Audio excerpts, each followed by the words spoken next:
And let us feel the presence ng ating Panginoon sa gabing ito. Hallelujah, Father God, Lord Almighty. We just want to exalt your name, O Lord. Just want to glorify you, O Lord God, in this place. Lord, maraming salamat, O God, sa iyong banal na presensya, O God, for being with you for tonight, Lord. Your precious presence, Lord. That's all that we need, O God. Lord, we thank you, O God, for you have been so good. You have been so faithful, O Lord. Though we are not what you are, Lord. And we thank you, O God, for your love for us. You never forsake, that you never abandon us, Lord. Lord, thank you that you love endureth forever. Your grace is sufficient for us. Thank you, O God. Blessed be your holy name. To you alone we give praise, glory, and honor. For in Jesus Christ's name we pray. Amen. Lapakan natin ang Panginoon. Amen. Salamat sa kanyang presensya sa gabing ito. At tunay nga na sa oras na po tayo ay umaawit, sa oras na tayo ay nanalangin, the ear of the Lord is attentive to the cry of His people. Amen? Kayo po ba naniniwala doon? Amen. Amen. Hallelujah. Purihin po ang Panginoon sa gabing ito. The Lord looks up from heaven. He looks down from heaven and He saw His people. Those people who earnestly seek Him, to those who seek His face earnestly. Amen? It doesn't matter kaunti man tayo. Amen? The Lord didn't look towards the number, but God looks towards the heart. Amen? Hallelujah. Purihin po ang ating Panginoon at pangalan po niya ang siyang malugod sa gabing ito. So, amen. So, shall we move to our message for tonight? Amen. So, mayroon po tayong dalawang verses na makikita po natin sa may book of Isaiah. Okay. Okay, so no, it's not as is the other one. So, the title of the message that we're going to discuss for tonight is Start Small, Obey God, and Receive the Blessings. Nakita na po natin? Yan po.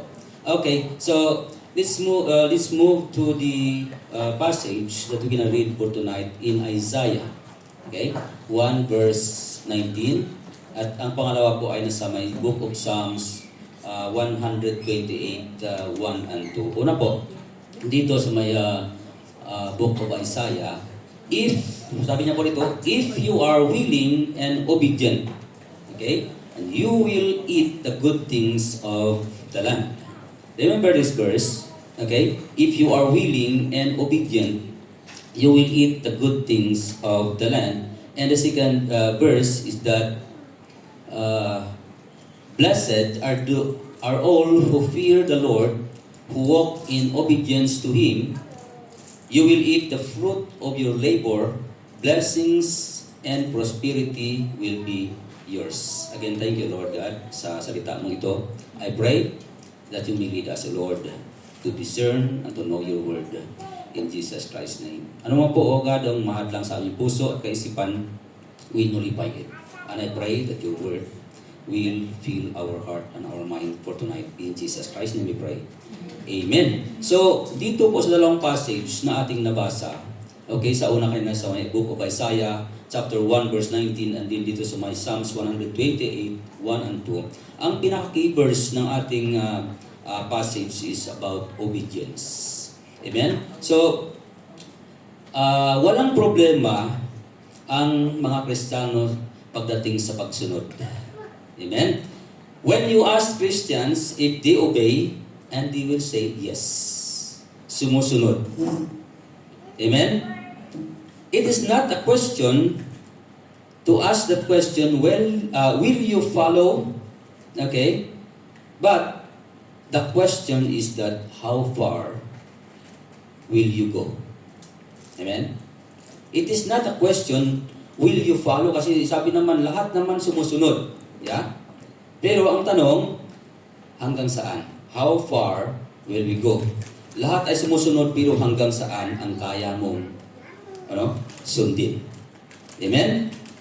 Isaiah 1:9, yung nabasa natin kanina, if you are willing and obedient, you will eat the good things of the land. Okay. Now, marami po sa atin, ang gusto ay yung last part.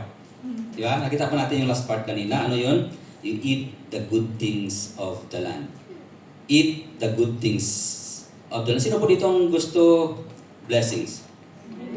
Amen? So lahat tayo, di ba? Gusto pagpapalain ng Panginoon. Sino dito yung ayaw? Yung tatanggi, Lord, wag mo akong i-bless. Di ba? Walang ganon. Lahat ay gusto pagpapalain po ng Panginoon. Amen? Una-una yung spiritual na pagpapala. Ano yung mga iba, sunod na po yon. Amen? So, mangyari lamang na you will eat the good things of the land kung ikaw ay obedient and willing. Mayroon po siyang kondisyon. If you are willing and obedient, you will eat the good things of the land. Amen? You know, marami po ang sumusunod, pero hindi lahat willing. Di ba?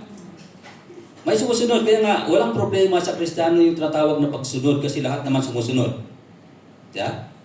Pero ang problema, willing po ba? Okay? Kasi mayroong sumusunod, pero nagdadabog. Yes? Sunod lang, pero dumadabog. Meron kita kang anak na ganon, utusan mo, sunod siya, pero nagdadabog. Yes? Mayroong sumusunod, pero nagrereklamo. Sunod muna, pero nagreklamo yun within their heart. Kahit sa isip niya, grabe naman to. Di ba? Nagrereklamo. Kaya sinasabi, hindi lahat na sumusunod ay willing. Yeah? Kasi, okay, hindi lahat ay willing sumunod. Sumusunod lang siya, pero hindi willing. Sabi dito sa may Psalms 128 verse 1 and 2, blessed are those who walk in obedience to Him. Amen? Blessed. Pinagpapala yung taong sumusunod sa Kanya, sa Panginoon. Okay? So, we have to remember that all blessings comes from the Lord. Lahat po na pagpapala ay nagmula po yun sa Kanya. Wala po tinatawag dito na swerte. May po sabi, swerte mo naman. No.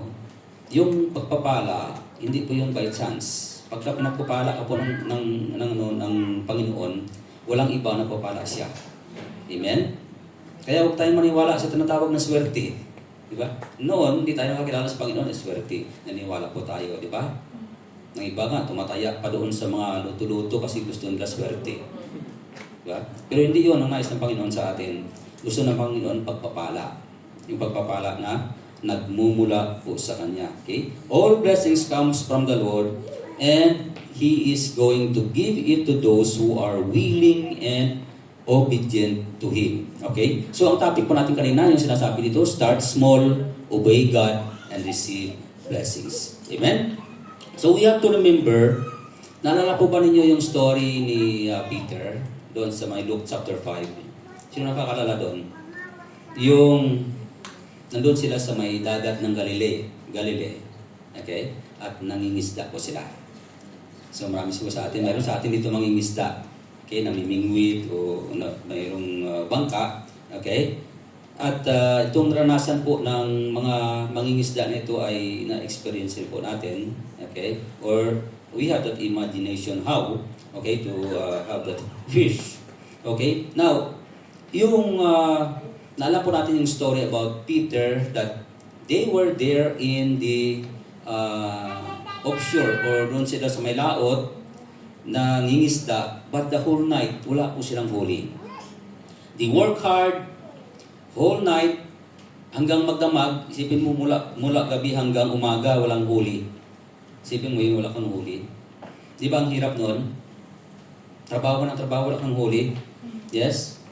Pero ano po, yung nung sinabihan po siya ng Panginoong Hesus na ibalik muli ang bangka doon sa laot, sumunod po siya. Diba? And dahil sa kanyang pagsunod, he experienced tremendous catch of fish dahil po sa pagsunod. Amen? So, nakita po natin dito na ang pagpapala, yung blessings ng Panginoon ay wala doon sa tubig. Diba? It is not, the blessings of the Lord is not in the water. But the blessings of the Lord comes from their obedience. Yeah? It is not in the water, but the blessings is through their obedience. Alam mo, galing na po sila doon buong gabi. Walang huli, but when they obey, they experience, naranasan po nila yung pagpapala. Okay, dahil sumunod. Amen? So, ang blessings ay, we have to remember this, blessings ay wala sa lugar. It is not the place. Na, okay, punta ako dun sa isang lugar, baka nandun yung swerte ko. Swerte na naman ulit. Baka nandun ako pagpapalain. Iba, lumilipat ng company, lumilipat ng trabaho, lumilipat ng lugar, punta ng Canada, punta ng Australia, punta sa UK, kung saan lang, kasi baka pagpapalain. Pero ang iba, nagsasuffer rin doon. Yeah? Mga naghihirap. Kasi kung dollar ang kita, dollar rin ang gastos. So, kailangan dublir ng kayod. No, I didn't discourage you to go to that place. If it is the Lord's will, so why not?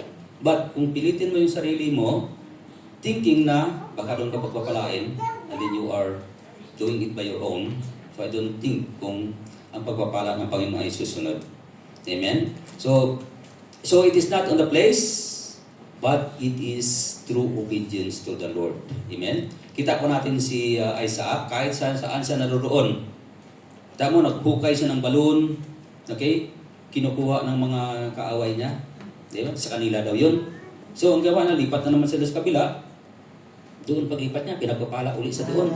Ang kinina naman ng kalaban, kinuha na naman nila yung balon, yung hukay nila na tubig. So, lipat na naman sa kabila. Naghukay naman sila, pinagpapala na naman sila ng Panginoon doon. So, it is not in the place, but it is through obedience. Amen? So, now here, tatlong bagay na I want to capture or I want to learn for us tonight. Ano po yung una?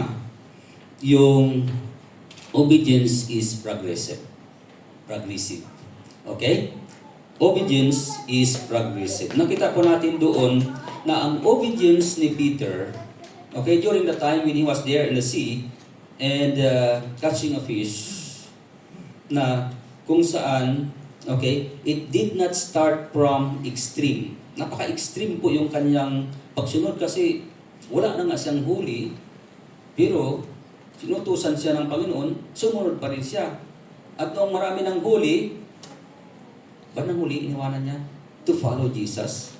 Isipin mo yon, extreme ang kanyang obedience ni Peter. But this obedience did not start from extreme, but it start from simple one.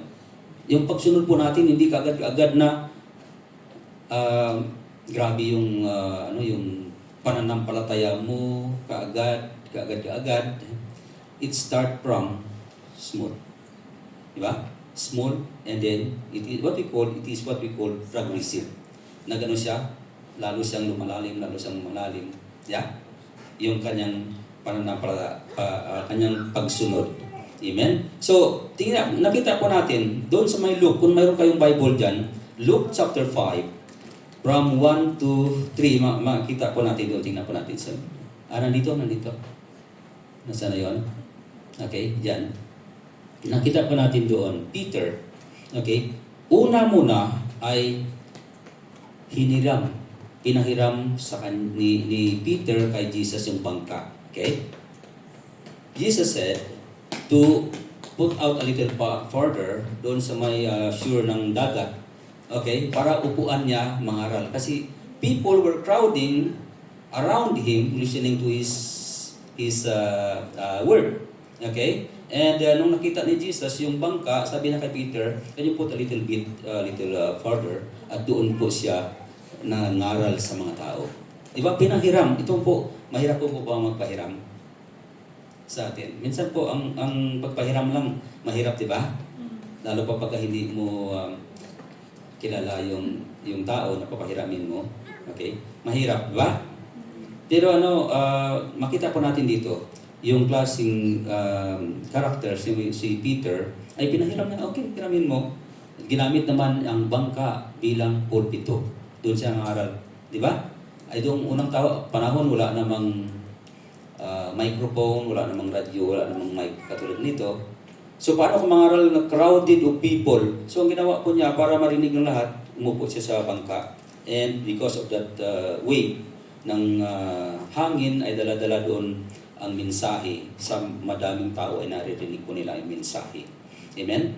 Napakatalinghaga po. So, una, simple lang, pinahiram muna. And then yung pangalawa, ang utos po ng Panginoon sa kay Peter to launch out the boat into the deep water. Medyo pabigat na. Kasi, paano ko sundin? Galing na nga kami doon kagabi, wala nga kaming huli. Tapos pabalikin mo kami. Isipin mo katatapos mo lang magligpit ng net.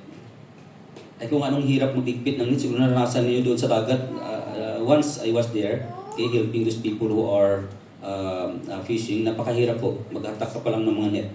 So kung nililigpit mo na, tapos sabihin, katatapos mo lang magligpit, sabihin pa na, balik ka doon sa dagat, ay wala kang huli noong gabi. Tapos papabalikin ka. Pero anong ginawa? Sumunod po si Peter. So medyo hirap-hirap. Now, ang pangatlo, noong nandun na sila sa laot at nakahuli na ng marami, after na nahuli nila, and then yung nailigpit na nila muli, sabi ni Jesus, follow me. Mas mahirap yun. Di ba? Kasi ang dami-dami na nga isda, nandun na yung kabuhayan, bakit mo paiwanan? Di ba? So, nakita po natin dito yung progressive na pagsunod. Amen? Nagsimula po sa maliit hanggat sa darating ang punto na nandun na yung commitment po natin. Amen? Hallelujah. Siguro yung first and the second, medyo siya madali lang, okay? Pero itong third ay mahirap sundin. Di ba? Naiwanan mo ang lahat at sumunod kay Jesus. Kasi sino po kaya dito iwanan ang lahat? Para sumunod sa ating Panginoon. Iwanan mo yung pamilya mo. Iwanan mo yung kabuhayan mo. Yeah? It's so hard. Okay? So, pero alam mo po, hindi ka bibigyan ng Panginoon ng responsibilidad na hindi mo po kaya. Yeah? God never give you the responsibility that you are unable to do it. Yes? Hindi ka bibigyan ng pastor na bago ka palang umatin, okay, pastor ka na. Yeah? Ka-attend mo lang siguro kahapon at sabihin ka agad, pastor ka. Do you think bibigyan ka agad ng ganon? You know? So, kailangan mo din na dumaan sa proseso ng Panginoon. There is a process. Amen? So, yung tinatawag na progressive. Bago ako tumayo, napakadami rin po ng proseso ang dinaanan. Yan, hindi basta-basta tayo pa agad. So, there is a process. Yun po at tatawag po natin na progressive. Okay? So, ganun din po sa trabaho natin. Sa trabaho natin, okay, bago ka ma-promote doon sa trabaho mo, dadaan ka muna ng tinatawag na tamang proseso. Di ba? Hindi pwede na kapapasok mo palang, okay, nakaraang araw, ipopromote ka kaagad. Di ba? Dadaan ka muna sa proseso. Amen? So, katulad din sa atin, pag umatin ka pa lang, hindi pwede na isalag ka kaagad sa leadership. Di ba? So, there is what we call the process. At yun po ay progressive. You know, pero kay Peter, ito si Peter po, yeah? Extreme yung kanyang pagsunod. Yeah? When Jesus called him, he left everything to follow Jesus. Extreme po yun, di basta-basta. Yeah? He left, literally, he left his boat, he left his business. Ang dami po ng isda na yun. Halos mapunit na yung kanyang net at punong-puno yung bangka. Tumawag pa sa kabilang bangka at upang matulungan sila, pero ganun din, puno pa rin. Yeah? So, extreme. You know, for us, pag sabi po natin na left everything, it is a metaphorical that we are to live non-tangible, okay, things. Siguro yung ating ego, pwede po natin iwanan yan. Our pride, our bitterness, yeah, we can leave it. Pero ito si Peter, not only ego, not only pride, not only literal, not only kind of character that he is going to change, but literally he left his boat, he left his family. Di ba sabi doon, he left his father CBD, di ba? He left his father and followed Jesus. Extreme po ang pagsunod ni Peter. Okay? So extreme. Dumako na po ba tayo sa ganun na punto? Leaving our career to follow Jesus? Dumako na po tayo doon? Pero hindi po sinasabi sa inyo na iwanan niyo yung trabaho, di ba? I didn't tell you that you are going to leave your job dahil sinabi ng Panginoon. You have to leave everything behind. Yeah? Dito po tingnan po natin. If Peter quote nothing, it is easy to follow Jesus. Wala naman akong huli, sunod na lang ako kay Jesus. Di ba? Sa trabaho po natin, siguro kung hindi naman maganda doon, okay, hindi naman magandang trabaho, huwag na lang ako magtrabaho, ay punta na ako sa church. Mas madali, di ba? If you quote nothing. But ito po, nakita natin, Peter called a large number of fish. Di ba? Napakarami po. And it is hard to leave, okay, businesses when it is in big sales. Kung mayroon kang business at napakaganda ng sales mo, ang ganda ng kita, napakahirap iwanan. Mahirap po iwanan. Kaya iwanan mo ang business habang mataas ang sales mo ay mahirap. Kaya mo ba iwanan yung malaking kita mo? Kaya mo ba iwanan yung family mo? Kaya mo ba iwanan yung pera mo for the sake of Christ? Ito po, napaka-extreme yung nangyari po kay Peter. Siguro madali iwanan ang isang bagay kung wala namang future doon. Madali siya, wala namang future. Okay lang?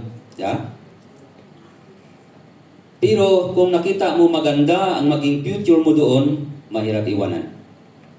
Yes? Mayroon kang nakikita na, ay mapaganda ko doon . Yes? Mahirap po iwanan. And most often time, ang obedience po ni Peter ay madalas po pinipreach and it sound inspiring, but if you put yourself to that situation, napakahirap. Yes, madali lang po i-preach yung kanyang klaseng na pagsunod. He left everything, yes, and follow Jesus. But put it in your situation. Kaya mo ba iwanan lahat to follow Jesus? Unless it is the gift or it is the grace of the Lord God to give you, then leave everything, follow Jesus. And mayroon po mga ganun na klaseng individual that their faith and their obedience to the Lord is so extreme. Yeah? Alam mo po, it's so difficult when it comes to application. Yun nga lang yung yung sa ating buhay, simple lang, Bible study. Minsan po, hindi nga po tayo nakaka-attend. Yeah? Ang hirap. There are so many things na mga kadahilanan. Pastor, kasi may mga reason ba? May mga reason. Di ba ang hirap? Minsan pa nag-aarap pa nga po tayo ng more activities sa church. Walang activities ang church. Pero yun nga, tingnan natin. Isang activity nga lang, hindi nga ako makaka-attend. Diba? How much more kung dami pa?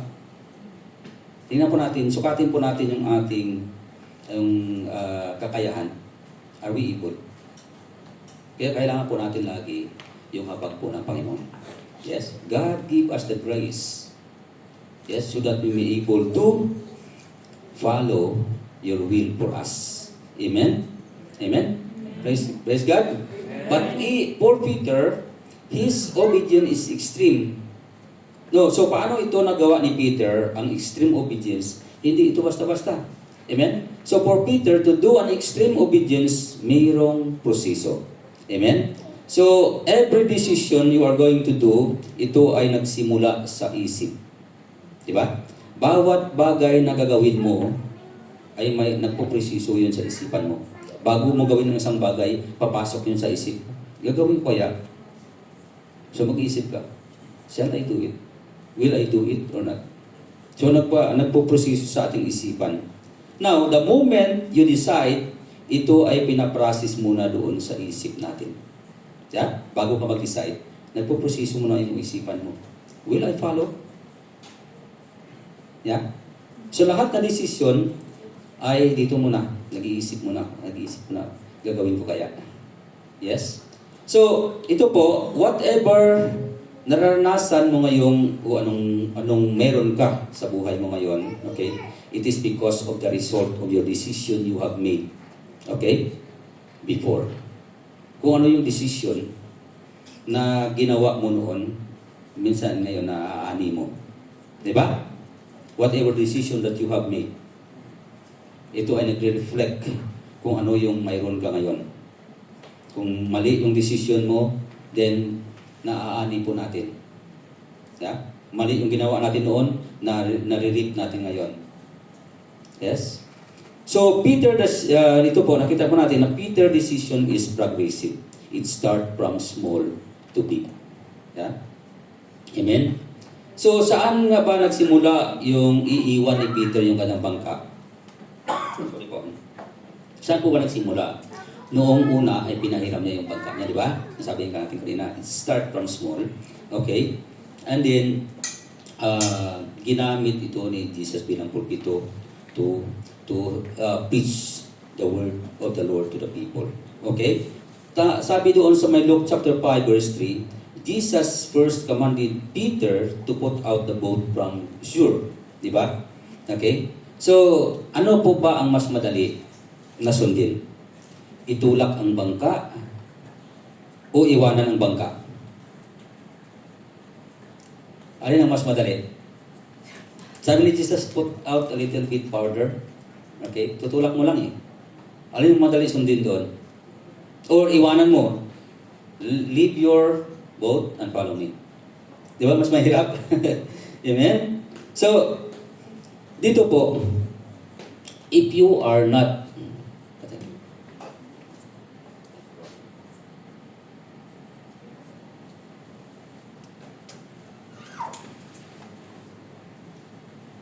ang punto po dito ay if you are not able to obey small things, how much more you obey the big things.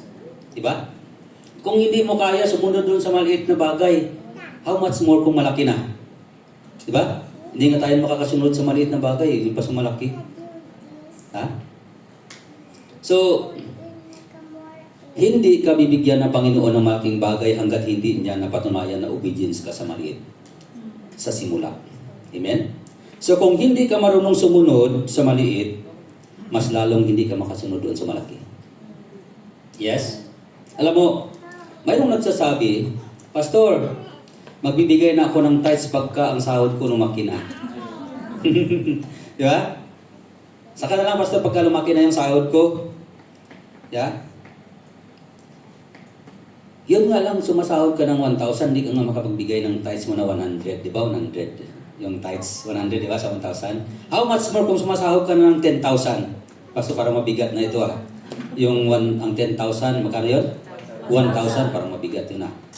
Di ba? Hindi ka makapagbigay ng maliit. How much more dun sa malaki? Yes? Mahirap.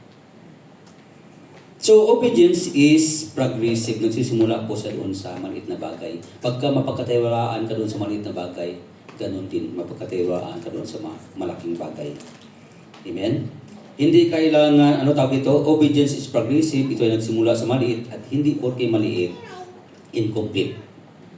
Maliit lang siya. Hindi obedience lang kasi maliit lang. No, it start from small. Okay? So, hindi kailangan partial or halfway. Partial and halfway obedience, still disobedience. Yeah? Still disobedience. Partial lang eh. Yeah? So, if you want your life to be transformed, you have to make decision. Amen? The life you have right now, it comes from your decision. Before. So, you can decide to follow God or you might be touched by the inspiring word from God, but nothing happen unless you decide to be changed. Kahit napakaganda pa, ang ganda naman ng mensahe, di ba? and then touch na touch ka, umiyak ka pa. Pero, you will not be changed unless you decide to be changed. Baguhin ko na yung aking, kasi natamaan, natumbok yung dapat na baguhin eh. Pero pagka hindi mo susubukan, hindi mo simulan na magbago, nothing will happen. Yes? Hindi ka magbabago. Nothing unless you decide.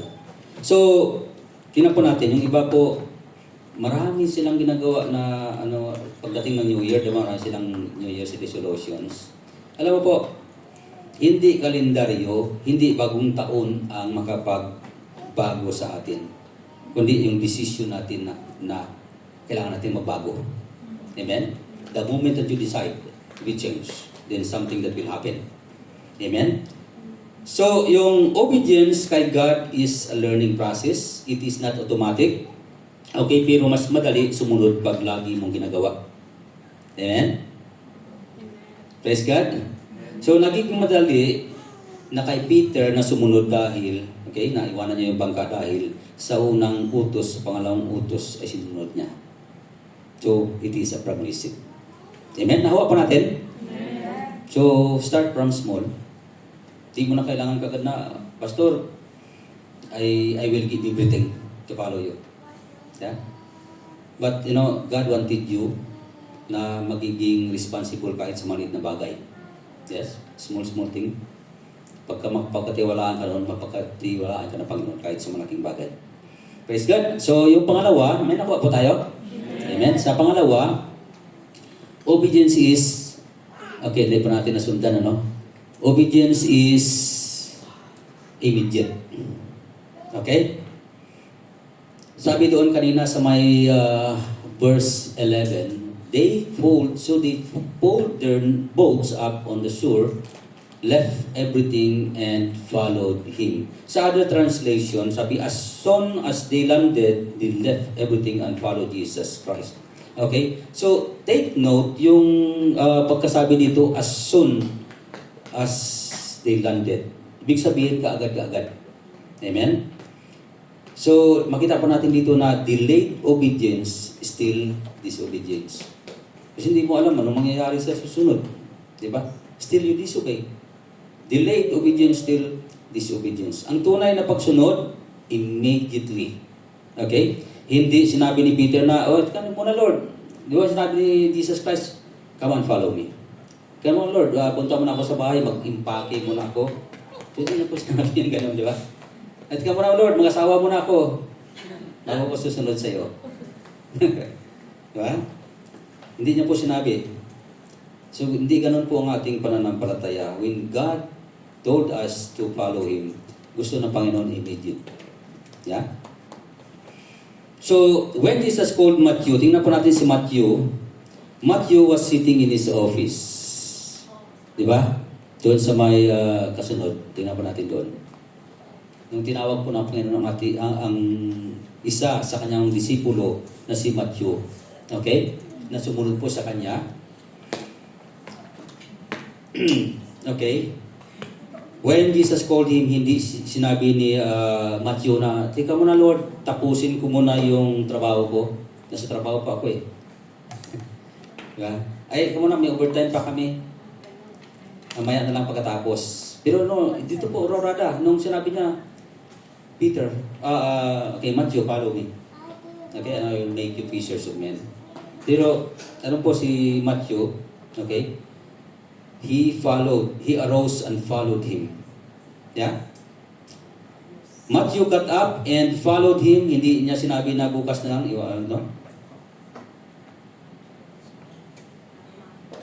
bukas na lang ako sunod sa iyo. Yes? Hindi niya po sinabi na sa susunod na lang, pili pa sunod na lang.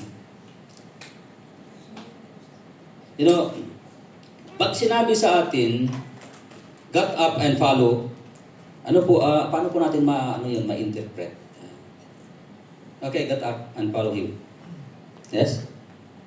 How do we interpret it? Kapag tinawag ka ni Lord, you need to respond immediately. Yes? Amen? You need to respond immediately. We can have to start our life, a new life. Pag sabi ng Panginoon, para sa atin, paano natin ini-interpret ito? Sa kanila kasi ito literal eh. Talagang iniwanan talaga yung trabaho. Pero marami po sa mga manampalataya o mga lingkod ng Panginoon na bago po sila, okay, dumako doon sa pagsunod, ay doon nagsimula, doon yung hindi po siya tangible, hindi po siya yung literal, but it's something that they gonna do, they have done in their life, yung katulad po ng pagbabago ng buhay. They start a new life, okay? Change the way they think, at handa iwanan yung dati nilang pagkatao, okay? Hindi physical. Okay? Pero, kay Peter po literal, iniwan talaga niya yung kanyang, I'm talking about Matthew, literal po. Iniwan niya yung kanyang tax boat, okay, at sumunod sa ating Panginoon. Amen? So extreme. Sino po sa atin yung nakaranas na gano'n? Boss, I resign from my work. Okay? I quit. I want to follow Jesus. Kaya niyo yung gano'n? Yeah? You know, hindi ko po sinasabi na tomorrow resign your work. You have to resign your work. No, I'm not saying that you will resign to your work. Okay? You can serve the Lord or can follow the Lord kahit nandun ka sa trabaho. Amen? Praise God. We can serve kahit saan po tayo naroon. Maganda nga, marami ka man nakakasalamuha dun sa katrabaho mo eh. And then show God. Okay? Through your life. Doon sa mga kasamahan mo. Amen? So, ito po, nakita natin na si Matthew and even Peter, their obedience ay nakita doon kahit literal. Literally, they follow. They left everything and follow Jesus. Okay? Hindi po katulad natin na, yes Lord, I will follow you, pero nagbabargain pa tayo. Pwede ba Lord, sa next week na lang ako? Diba? Pastor, hindi ako maka-attend, pwede ba ako sa susunod na lang? Yeah. Pag niyaya natin, ay, meron kong gagawin eh. Pwede pa sa susunod na lang. Nagbabargain pa tayo, no? But for them, when the Lord God told them, when the Lord called them to follow, immediately, they arose and follow Jesus. That is a literal obedience. Amen? Hallelujah. You know, Matthew's obedience sound like an impulsive. Okay? He followed Jesus immediately. You know, ang gusto ng Diyos ng pagsunod ay ang faith natin ay wala doon sa mga bagay na nakikita po natin. Wala doon sa pera, okay? Wala doon sa ipon mo, wala sa security mo, kundi sa Diyos. Yun po ang nais ng Panginoon ng pagsunod sa atin. Amen? So, alam mo, mangyari lamang ang immediate obedience kapag na-realize mo kung sino talaga ang Diyos sa buhay mo. Mangyari lamang yun yung pagsunod na yun. That if we know who God is in our lives. Amen? Our perspective of who God is ay may malaking contribution doon sa ating pagsunod. Amen? Hindi ka susunod hanggat hindi mo ma-realize na ang Diyos ang magpo-provide.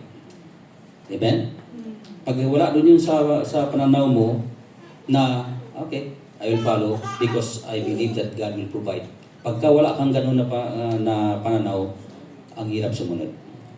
But if you have that perspective, okay, ay kayang-kaya mo.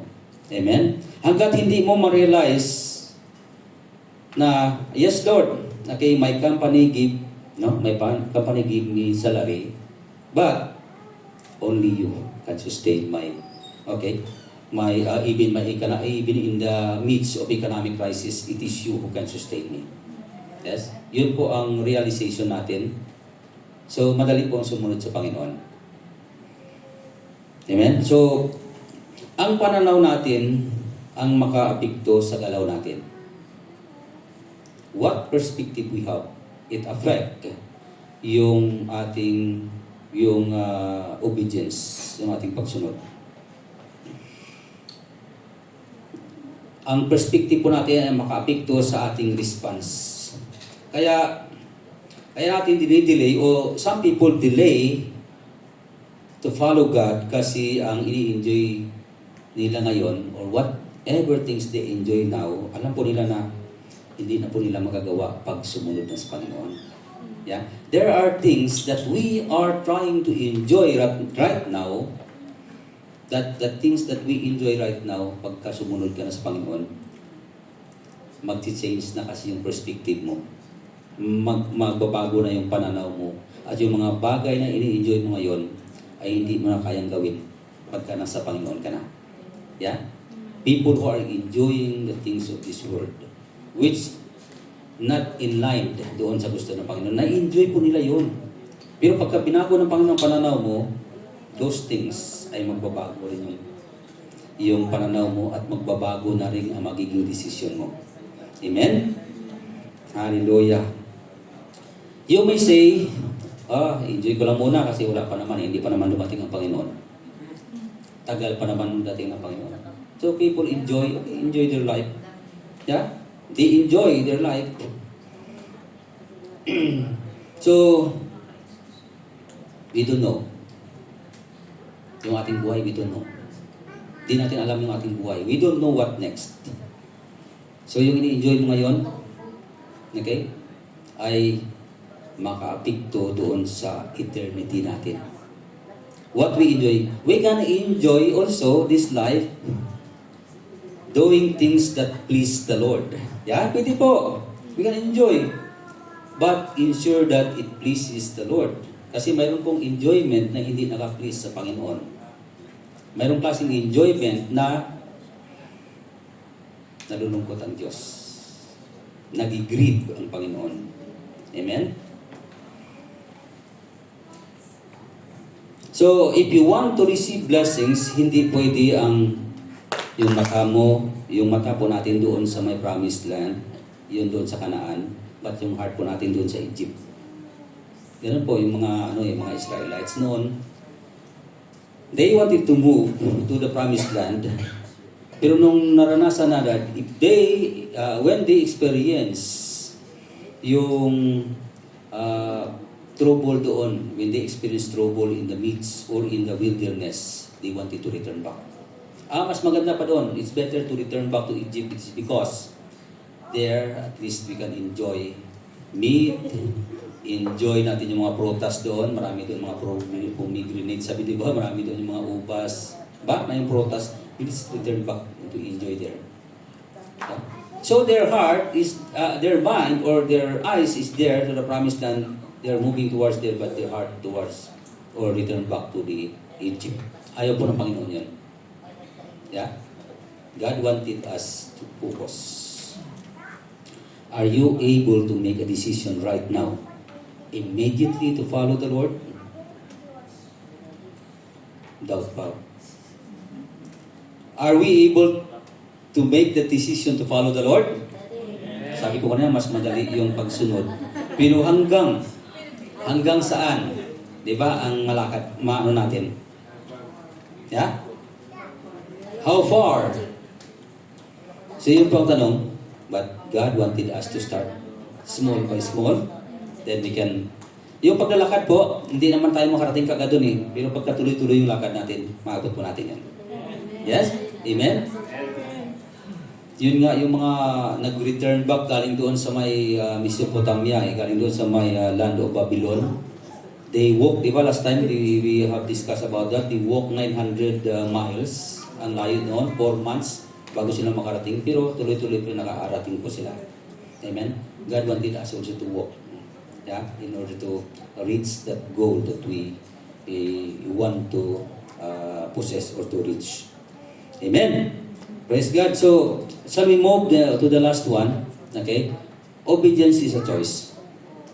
Choice po yun. Nandito po ba tayo? O malayo na yung rating natin?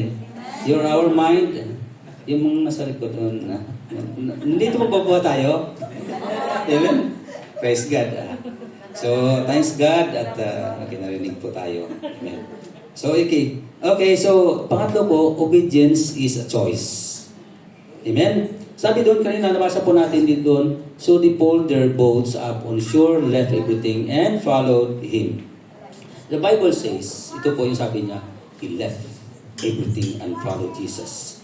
Peter is in dilemma of life-altering decision at ang maging decision sa kanyang pagpili ay makaapekto kung ano ang kanyang magiging future.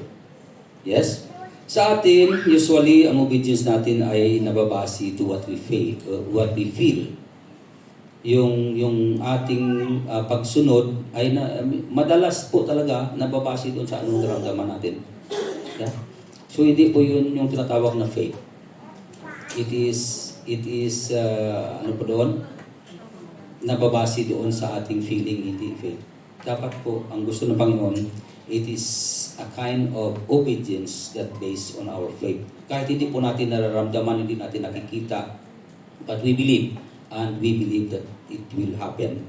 That is what we call faith. Amen? So dito po natin makikita kung ang ating pananampalataya ay nababase doon sa ating feeling, ay nagmamanifesto doon sa ating mga aksyon. Di ba? Sa daily lang po natin ng ating buhay, sa takbo ng kalakalan ngayon, di ba? Pag makita natin, okay, mababa yung rate. Okay, pag mababa ang rate ngayon, bili na yan. Bili na natin yung mga items na mga nag-offer ng sales. Yeah? Bili tayo. Okay. Pagka zero interest, credit card na. Kasi wala namang interest eh. So, nagbabase tayo doon, di ba? Feeling natin, okay yan. Pagka luma na yung kotse natin, okay, palitan na natin ng bago, luma na yan. Pagka matagal ka na sa kumpanya, lipat naman tayo sa iba. Yung kumpanya, palit naman tayo ng trabaho. Yan. Pagka mababa ang sweldo, mas madalas nun sa Pilipinas, mababa yung sahod. Abroad tayo kasi mababa ang sweldo dito. Diba? So, ito po, reasonable. Makita natin, reasonable naman eh. Talagang it is reasonable. Pero, usually, it is driven by, or it is driven and initiated by feelings. Yun ang nararamdaman natin. Yeah? So, we have to understand that obedience is a choice. Nasa iyo yun. Sumunod tayo o hindi.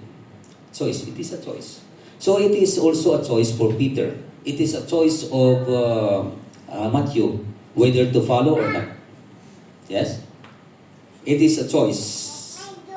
So, it is a choice na sila ay bumalik sa laot despite na wala namang huli. Yeah? Buong magdamag sila ng trabaho doon. Bakit babalik pa tayo doon? Wala namang huli. Diba? Pero, ganun pa man, sabi ni Peter, because you say so, okay, I will let down the net. Yeah? Sumunod siya doon. Now, nakita po natin dito, another one, na ipinagpalit, it is their choice na ipagpalit yung daming holy, napakadaming holy. Ibig sabihin, mapapirahan na po nila yon at mayroon na silang makakain, but it is their choice to leave that and to follow Jesus. Choice po. Yeah? Mahirap ba iwanan ng maraming isda at sumunod kay Jesus? Sa talagang hindi pa talaga nagkaroon ng malalim na pananampalataya sa Panginoon, napakahirap pagka ang business po natin ay nasa kasagsagan ng magandang kita at iwanan mo for the sake of Christ. Talagang mahirap. Yeah? Mahirap. Pero ito po, mahirap po na iwanan nila yung isda, but sila ay sumunod at they followed. Pero ito rin po, mahirap rin sumunod kung galing sila sa frustration. Halimbawa, magdamag na po sila doon, wala silang huli, at sabihan pa na return back and fish again. Di ba ang hirap? Galing ka sa frustration at sumunod. They follow. Yes? Mahirap sumunod kapag nasa peak ka ng karir mo. Yes? Kasagsagan ng business at ang ganda ng kita at sabihin ni Lord, iwanan mo yan, sumunod ka sa akin. Yes? Pero mahirap din sumunod kapag galing ka sa sunod-sunod na frustration. You work hard. Talagang you try your best. Okay? All night, naghirap ka, but sabi ni Lord, balik ka doon. Kaya mo ba sumunod? It's a matter of choice. Yes. It is a choice. Obedience is a choice. Ito pa sabi doon, Lord, we work hard. Nandiyan na. Master, we work hard all night and haven't caught anything, but because you say so, I will let down the nets. Mahirap man, Lord, but dahil sinabi mo, I will follow. Yung paglilingkod po sa Panginoon, mahirap. Yes? Mahirap. Amen? Pero it is a choice. Kahit na mahirap, bakit po tayo nandito? Because we have the choice to serve the Lord. Amen? Praise God. So, nakita po natin dito sa scenario na ito na during that night, we can say that it was a field night. Okay? It was a fruitless night. But when the Lord commanded them, they choose to obey kahit na frustrating. Okay? Naranasan nila na sumunod pa rin sila sa Panginoon. Frustrating yung kanilang naranasan, but still, they follow the Lord. Amen? So, even though galing ka sa frustration, galing ka sa pagbagsak, galing ka sa iyak, yes? But because, Lord, you say so, I still follow you. Kaya mo ba sumunod sa Panginoon na kahit na galing ka sa bagsak? Galing ka sa pagkalugi?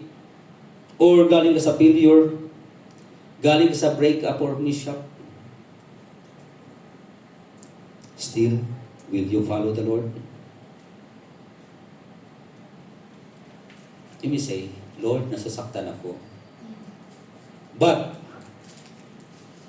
I will obey you anyway. Kahit nasasaktan po tayo. Alam mo, ang paglilingkod, minsan masaya, minsan nararamdaman mo yung sakit, minsan nararamdaman mo lungkot. Yes? Pero ito po ang gusto ng Panginoon sa atin. Whatever yung naranasan po natin sa ating paglilingkod, God wanted our faithfulness sa pagsunod po sa Panginoon. Amen? Yung naranasan po natin, kung i-compare doon sa mga naranasan ng mga naunang mga mananampalataya during the time of the apostles, napakabigat po ang kanilang naranasan. One of them beaten to death. One of them was tied up with ropes and pinatakbo yung mga kabayo at kutay-kutay yung kanilang mga katawan. Ang iba, binitin, pabaliktad. Pero hindi na-buhay yung kanilang pananampalataya. They still follow the Lord until their last breath. Amen? Kasi what they know is that yung buhay nila dito temporal lang. But pagdating ng time na kasama nila ang Panginoon, that is eternal. Nakita niyo yung isang video ng I don't want to mention, but dito po sa bansa na ito, dito sa may court, na isang anak ng hari na nag-convert sa Christianity. Diba? Nawala ang lahat. Everything. Wala silang, alam mo yun sa kanilang kanilang mga pamahiin, pagka napag-convert ka, lahat ng mga benefits wala. Lahat na makukuha mo, mana mo, wala. Itakwil ka pa sa pamilya mo. But that principle, yung principle na yun, I prefer to follow the Lord. Wala, tanggalin mo nila lahat sa akin, but I really have Jesus in my life. At yun ay hindi mawawala na sa akin. And he prefer to follow the Lord sa kabila ng noon. Marami po. Hindi lang. Yung prince din ng ng SA. SA. That? Ilang bansa yung sumunod? Mga anak nila. Because they know Jesus in their life. Yeah? So ang ganda po kasi ang laking laking laking turo sa ating buhay na nakakaranas tayo ng pagsubok, nakaranas tayo ng mga, alam mo yung mga naranasan natin na mabigat, but still, the word of the Lord encourage us to follow and to continue serve the Lord. Amen? Nasaktan man tayo, but anyway, we will say, Lord, I prefer to obey you. Nakukonfuse tayo, but still, Lord, I prefer to obey you. Yes? Pagod ako, but still, Lord, I will obey you. Yes? Sa ating buhay, kapag subukan natin na sumunod sa Diyos nang walang pagdududa, nang walang pag-alinlangan, walang daming tanong at walang atubili, ay maranasan natin ang tunay na pagpapala ng Panginoon sa ating buhay. Amen? So sabi daw kanina, receive, obey, start small, obey, and you will receive blessings. Amen? So sa conclusion po natin, ano po yung yung ating mensahe? Ang verse po natin, when they had done so, they caught such a large number of fish that their nets began to break. So they signaled their partners in the other boat to come and help them. And they came and filled both boats, and so full that they began to sink. And verse 11, so they pulled their boats up on shore, left everything, and follow him. Okay? So dito po, okay, ay maraming huli. Nakita po natin marami silang huli. Okay? Ito ay may promise na yaman, may promise na binta, may pangako na hindi magugutom. Pero, iniwan ni Peter yung pangako na yaman at ipinalit yung pangako ni Lord na security. Amen? So dito po natin nakikita, that is what we call faith. Pananampalataya. Kasi hindi niya po nakikita yung mga bagay na kung saan mas mahalaga pa yung nakikita lang niya may mga tao na nakikita lang nila yung physical. Pero hindi nila nakikita yung mga bagay na hindi, we call it, something na it is not physical, but it is something na makabigay ng kabuluhan sa iyong buhay, sa iyong future. Okay? Hindi niya nakikita literal, but, he can perceive things that greater than what he can see. That is what we call faith. Amen? What is the definition of faith? Faith is a substance of things we hope for, the evidence of things that we didn't see. Yeah? That is what we call faith. So, ito po, kaya ang hirap natin sumunod sa Lord, kaysa isda na piliin ang hanap natin na security in this physical life. Kaya ang madalas po yung ganon. But hindi po tayo yun. I believe that it is not in us tonight na pipiliin po natin yun. Yes? What I pray and what I believe is we prepare to choose what the Lord wanted us. Amen? Kaya nga po tayo nandirito pinili po natin na sumunod sa Panginoon. Amen? So, our security in this world, kung yun po ang pipiliin natin, yung pera, yung mga bagay na nakikita, kung yun po ang piliin natin, sometimes it will become an idol for us. Yes? Nakarely na po tayo doon. But our security must be found in Jesus alone and in Him alone. Amen? Ang security po natin ay wala sa resource. Ang security natin ay nasa source.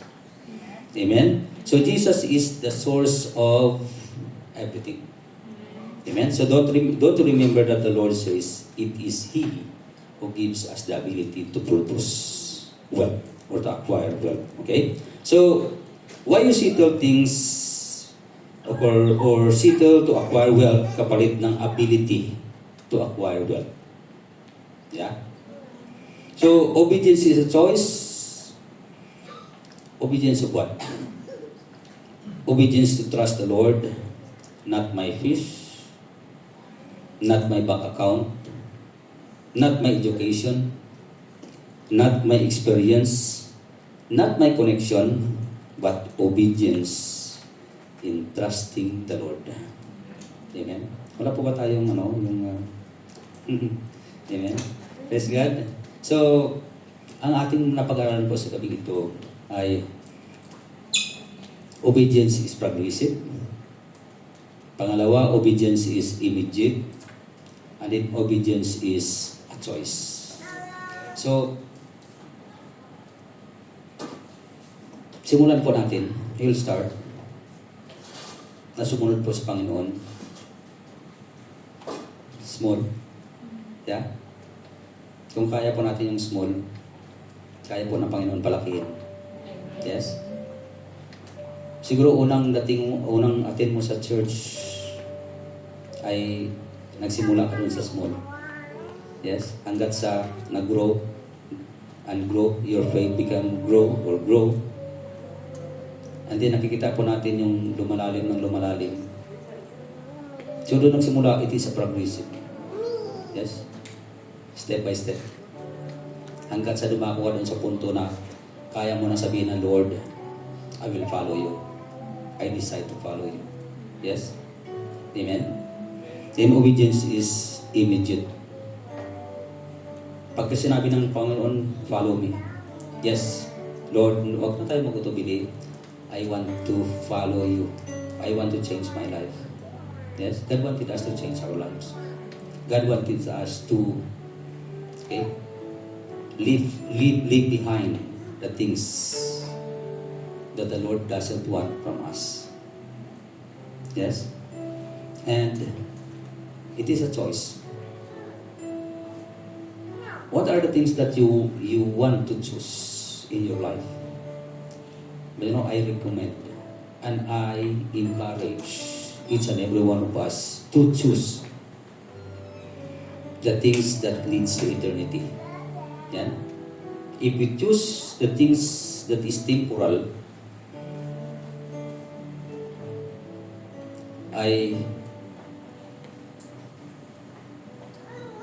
it is only here on earth. Those things. Sabi po sa my Bible, heaven and earth will pass away, but my word remains forever. Yes? So, God wanted us to follow what are the things that never pass away. Shall we stand up and let's pray?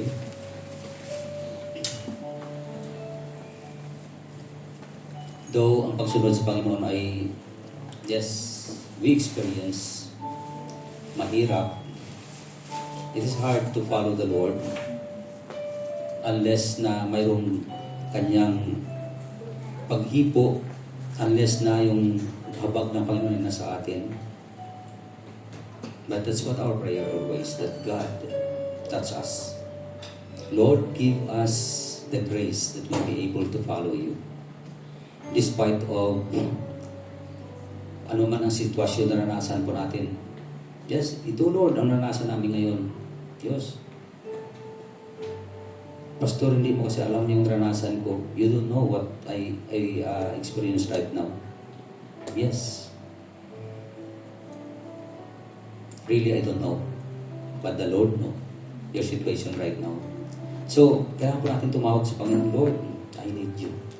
Yes, Lord, I need you. I need you in my life. Kailangan po namin, Lord. Kaya invite po natin ang Panginoon sa mga oras na ito. Lord, we need you. Give us the strength, Lord God, to follow you. We need you, Lord.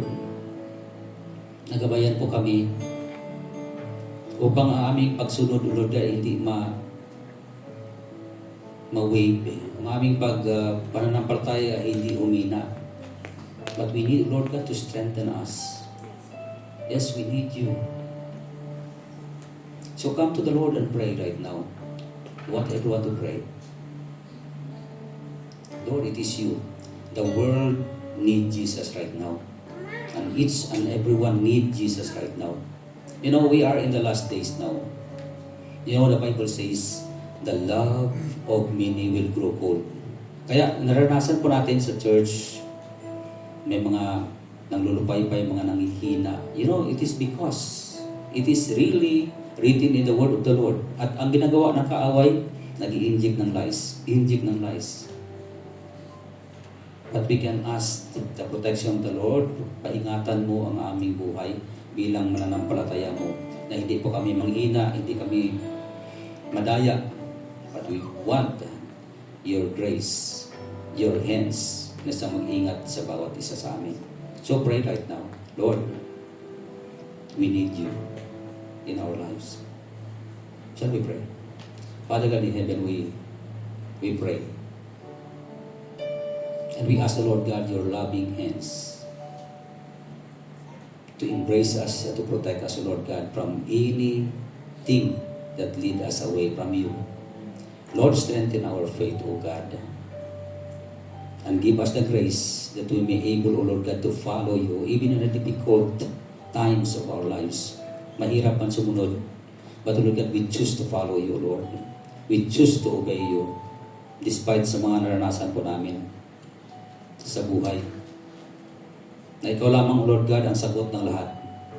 Kaya Lord God, salamat sa iyo. We just want to exalt your name, O God. Salamat, Father God. For in Jesus' name we pray. Amen and amen. Lakpan po natin ang Panginoon. Shall we on the right prayer? Why can't we take our seats?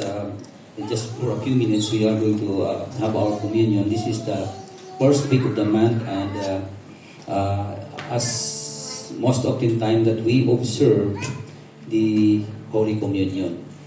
Amen. So as our leaders prepare the bread, as we partake that, I just want to read the ordinance of the Holy Communion. So here it says that the ordinance of the Holy Communion or the Lord's Supper was established by Jesus Christ for all Christians, believers. We celebrate it as often as we do it to show forth the Lord's death till He comes. This should be a time of reflections, prayer, and rededication. We should celebrate it with all gravity and in every prayerful disposition. We implore everyone to honor this period and remain in a prayerful mood. Holy Communion or breaking the bread is the commemorations of the death of the Lord Jesus Christ. That our Lord Jesus Christ during that night that He was betrayed.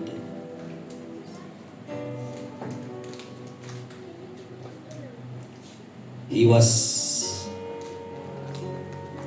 persecuted. He kneeled, He hung on the cross until His breath, the last of His breath. And what we are doing now is the commemorations of that death until He comes. The bread that we are going to partake is a symbol of His body, and the cups of wine is a symbol of His blood that's shed for us. As we partake it, we are remembering His death. Amen. So before we partake, shall we stand up and for the reverence of the word of the Lord to pray. Father, we thank you, O God, for tonight as we remember what you have done for us, O Lord God, on the cross, that you died for us, for our sins, for the remissions of our sins, O God. Lord, thank you, O Lord God, and we pray that as we partake this, O Lord God, our life will be totally changed. You cleanse and you make us new. You make us pure, O Lord God, as you are pure. Cleanse us from all our unrighteousness, O God, from all the things that is not belongs to you, the things that is not pleasing unto you. Lord God Almighty, we pray that you may cleanse us, O God, so that we may take this body and the blood of yours, O Lord God, Lord, to honor you in Jesus Christ's name. Thank you, O Lord God. We return back glory unto you. For in Jesus Christ's name we pray. Amen. Shall we distribute?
For I received from the Lord that which I also delivered to you, that the Lord Jesus on the same night in which he was betrayed took bread. And when he had given thanks, he broke it and said, "Take it, this is my body which is broken for you. Do this in remembrance of me." Shall we partake?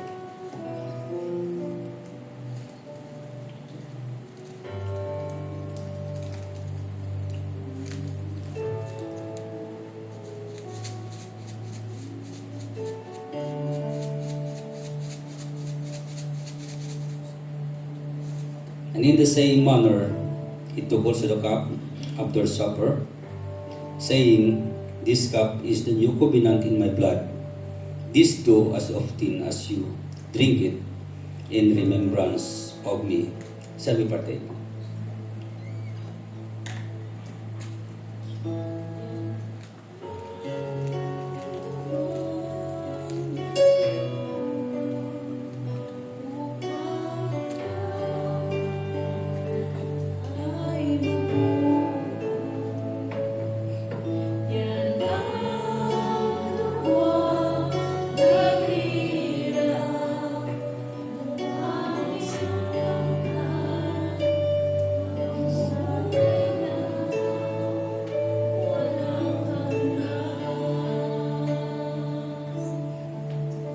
Heavenly Father, we thank you, O God, for this evening, O Lord God, for reminding us, O Lord, of what you have done for us on the cross.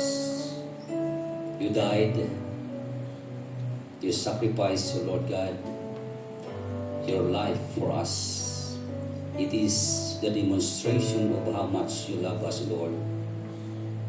Thank you, O Lord, for what you have done, for forgiving our sins, and for renewing us, O Lord God, and for giving us, O Lord God, a life that is the life that you wanted us, that we will be with you forever. We just want to bless you, O God, for in Jesus Christ's name we pray. Amen, amen. We move on, so praise the Lord. Shall we take our seats?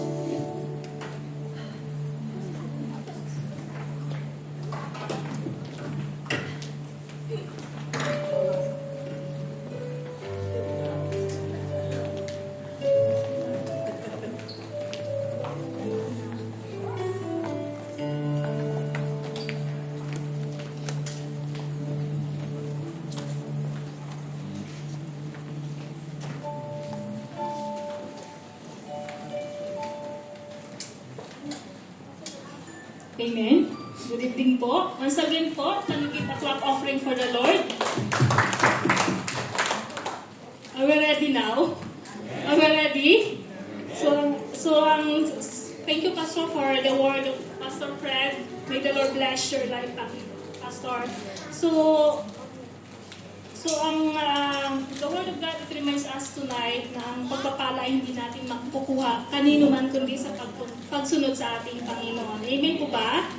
Amen. So proceed na po tayo sa ating tithes and offering. Amen. So sino po naniniwala dito na it is more blessed to give than to receive? Sino po? Amen. Naniniwala po tayo. Amen. So masarap magbigay, ay masarap sa pakiramdam magbigay. Amen po ba?